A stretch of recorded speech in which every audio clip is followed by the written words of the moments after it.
одоо ямар шилтгааны улмаас оролцож байна? Би энэ жагсаалд бол өөрийнхөө үзэл бодлыг илэрхийлэгч энэ хамт олонтой нэгдэж оролцож байгаа юм.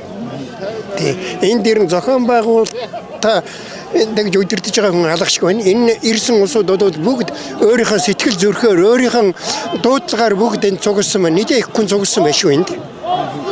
Таны хувьд яагаад оюун эрдэнэ засгийн газар огцрох ёстой вэ? Ер нь оюун эрдэнэ засгийн газар бол 14 мега төсөл гэдэг том төсөл ярьж байгаа л да.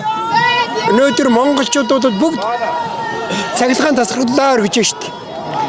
Энэ лаар гэж байгаа асуудал бол 14 мега төслийг яаж хэрэгжүүлэх юм бэ?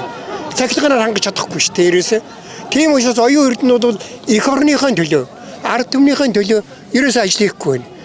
Ерөөсөө авилгачдын төлөө энэ 126 их хурлын гишүүдийн төлөө, засгийн газрын гишүүдийн төлөө ажил хийж байна. Ерөөсөө эднүс бол хөрөнгөжж байна, эднүс бол баяжж байна. Ард түмэн бол өдөр болгон одоо ядуурлын туйлд хүрч байна.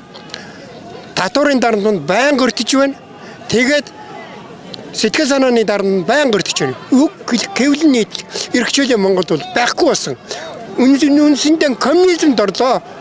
Ерөөсөн тийм арчсан нийгэм ерөөсөн Монголд алга өнөөдөр. Тийм л байна. За баярлалаа. За үзэгчдээ туг юм өргөжлүүлэн скватрын талбай бас